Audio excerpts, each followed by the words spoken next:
ত্রিপুরা রাজ্যে চাকরির দাবিতে আন্দোলন যেন জলভাতে পরিণত হয়েছে। প্রায় প্রতিদিন কোনো না কোনো জায়গায় চাকরি প্রত্যাশীদের দাবি এবং আন্দোলন পরিলক্ষিত হয়। বলতে দ্বিধা নেই, ত্রিপুরা রাজ্যে বিগত বেশ কয়েক মাস ধরেই টেট 2 উত্তীর্ণ চাকরি প্রত্যাশীরা সময় সময় চাকরির দাবিতে রাস্তায় নামছেন। বিভিন্ন সময়ে নানা প্রকারের আন্দোলন সহ কর্মসূচির মধ্য দিয়ে চাকরি প্রত্যাশীরা অনতিবিলম্বে তাদের চাকরির দাবি করে আসছিল দীর্ঘদিন ধরে। যদিও এরই মধ্যে ত্রিপুরা বর্তমান সরকার টেট উত্তীর্ণদের মধ্য থেকে নিয়োগের ব্যাপারে বিজ্ঞপ্তি জারি করেছেন। এই বিজ্ঞপ্তি জারি করার পর নতুন করে বিতর্ক তৈরি হয়েছে। বিশেষ করে দেখা গেছে যতজন টেট 2 উত্তীর্ণ রয়েছেন তার থেকে কম সংখ্যক নিযুক্তির ব্যাপারে বিজ্ঞপ্তি বেরিয়েছে, অথচ শূন্য পদের সংখ্যা অনেক। এই বিষয়টা জানাজানি হতেই বিভিন্ন বয়সের চাকরি প্রত্যাশীদের মধ্যে নানা পর্যায়ের প্রতিক্রিয়া তৈরি হয়েছে। এর মধ্যে আজ একাংশ চাকরি প্রত্যাশীরা টিআরবিটির চেয়ারম্যান প্রত্যুষ রঞ্জন দেবের সঙ্গে দেখা করেন শিক্ষা ভবনে, ওনার সাথে কথা বলেন।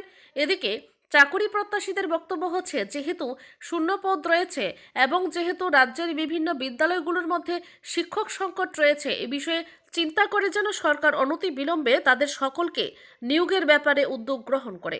Bureau report, Tripura news Bangla. এখানে 2024-25 টেট 2 কোয়ালিফাইড ক্যান্ডিডেটরা সবাই একত্রিত হয়েছি, কারণ গত 21শে ফেব্রুয়ারি টিআরবিটি থেকে টেট 2-তে 1020টি ভ্যাকেন্ট পোস্টে শিক্ষক নিয়োগের একটি বিজ্ঞপ্তি জারি করে। যেখানে দেখা গেছে আমরা টেট 2 কোয়ালিফাইড 1488 জনের মধ্যে রিজার্ভেশন ক্রাইটেরিয়া মেনে ওই 1020টি ভ্যাকেন্ট পোস্টের মধ্যে মাত্র প্রায় 750 জনের মতো ক্যান্ডিডেট চাকরি পাবে।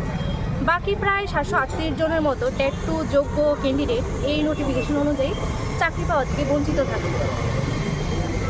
আমাদের এটাই বক্তব্য যে আরটিআই তথ্য অনুসারে 4000-এর উপর ভ্যাকেন্ট পোস্ট থাকা সত্ত্বেও কেন আমাদের সকল টেট 2 কোয়ালিফাইড 1488 জনকে একত্রে নিয়োগ করা হচ্ছে না।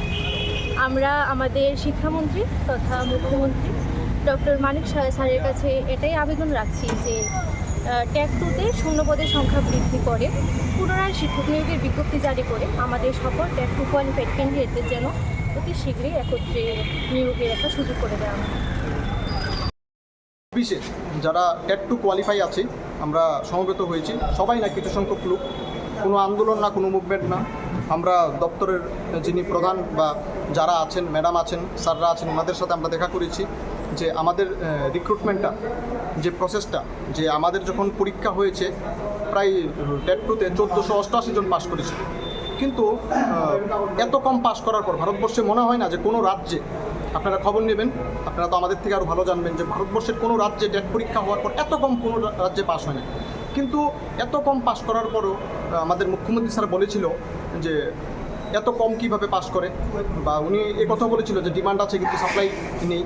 এবং পূর্বোত্ত যিনি শিক্ষামন্ত্রী ছিলেন আমাদের প্রিয় রতননাথ স্যার এবং আমাদের প্রিয় বিপ্লব কুমার দেব যিনি আমাদের মুখ্যমন্ত্রী ছিলেন, ওনারাও বলেছিলেন যে প্রায় 15,000-14,000 শিক্ষক দরকার।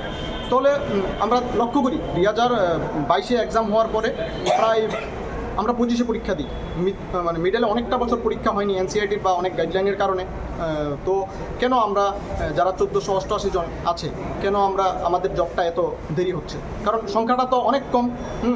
আমরা আরেকটা জিনিস লক্ষ্য করি, যখন আমরা আরটিআই করি প্রায় 2700-এর উপর পোস্ট, এখন যদি আরটিআই করা হয় প্রায় 3000 ক্রস হয়ে যাবে।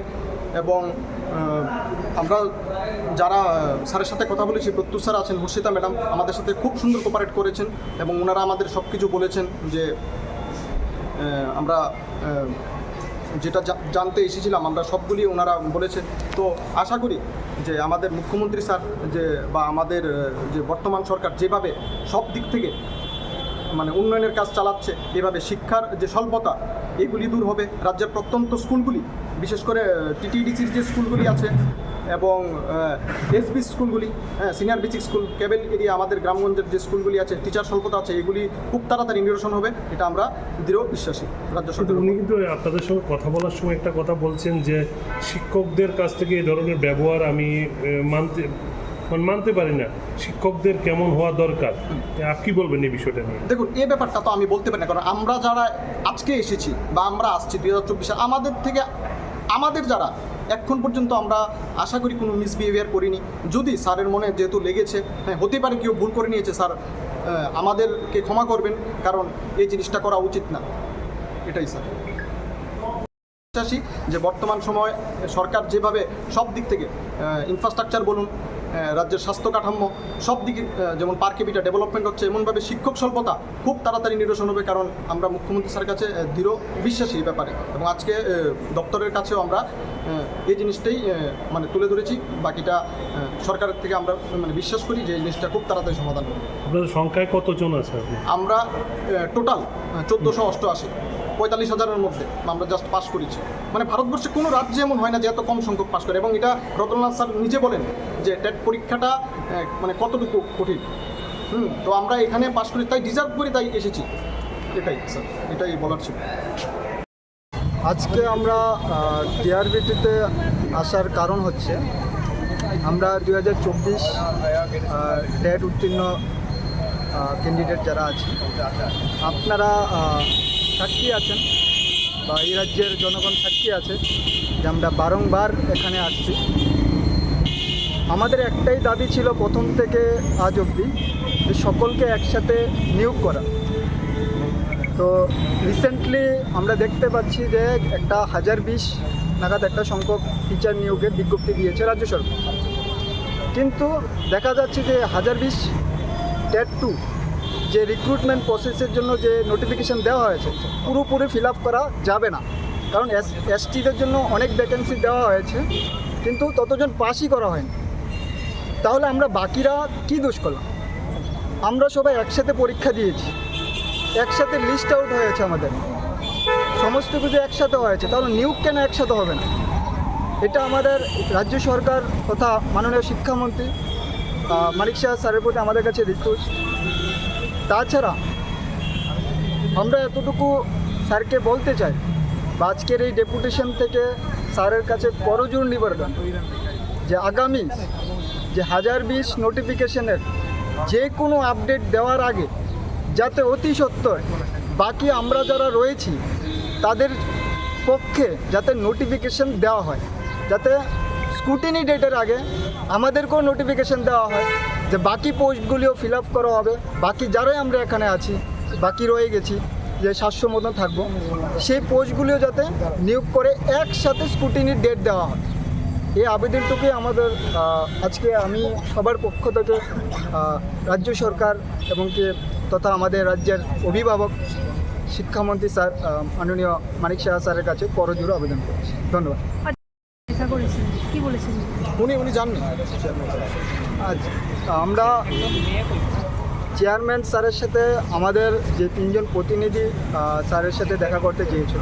প্রথমত আমরা এখানে যাওয়ার সময় আমরা কোনো আজকে সেরকম আন্দোলন করিনি, কোনো স্লোগান দিইনি, আমরা আমরা প্রসেসিং সম্পর্কে জানতে এসেছিলাম।